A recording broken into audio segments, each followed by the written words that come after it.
Hey all, welcome back to Sim Racer's Journey. In this video, we're going on a quick tour of the Driven to Win exhibit at the Henry Ford in Dearborn, Michigan. I grew up by the Henry Ford and Greenfield Village, which the company is right there next to it. Great place to go, a lot of historical treasures. If you're ever in the area, I really recommend you make time, carve out a day for the two of them. You won't regret it. Driven to Win is more than 20 race cars from the 1901 Henry Ford sweepstakes racer through the 2016 Le Mans class-winning Ford GT. It's there and it's dirt and bangs and bumps and scratches and everything. It's just a beautiful car. It looks like a race car ought to look. They also have the 1967 Mark IV. That was the overall winner at Le Mans. And just a whole lot of other race cars from different eras in time. There's over 24,000 square feet that the exhibit encompasses, over 200 artifacts from trophies, the Le Mans trophies, a brick from the old Indy Raceway when it was the Brickyard, driver's suits, all kinds of cool stuff, helmets, Foyt and Gurney's helmet, along with a lot of others are there. There's also a 15-minute movie that after you watch it, I guarantee you will be fired up about racing. Will Ford has a really cool spot in the Igniting the Passion about where this bug about racing comes from in people. Obviously, he's talking about sim racing. And they also have a really cool, very sophisticated sim racing setup for people to try. Hopefully, this will generate some interest in our sport and get some new sim racers to join us on this journey. Links for all the equipment, along with the Henry Ford, all the gear that we use are down below. If we put a link down there for something, it's because we believe in it and we endorse it. And finally, as always, if you're getting some value out of what we're doing here as we start this project up, please like and subscribe down below. That's it. Let's get on with the video.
That's it, a 5-minute dash through Driven to Win.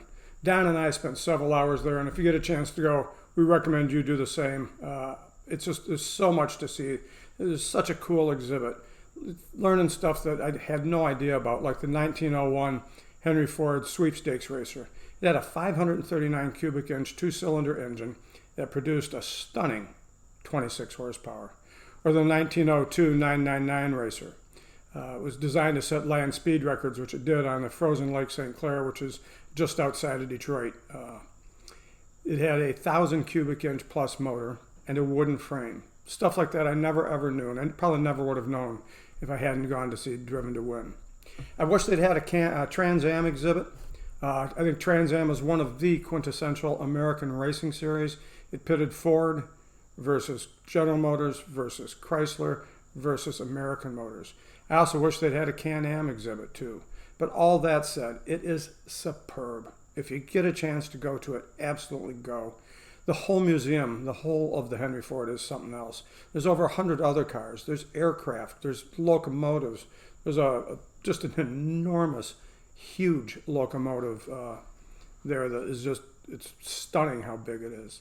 But it's a trip well worth it. If you combine Greenfield Village with it, it's a 2-day adventure. So that's it. Thanks for watching. Below are the links to the Henry Ford. Also links to all the gear we use for sim racing and streaming. If we have a link for it, it's a product we believe in. We wouldn't do it any other way. If you got some value out of this, please like and subscribe below, and we'll see you the next time on Sim Racer's Journey.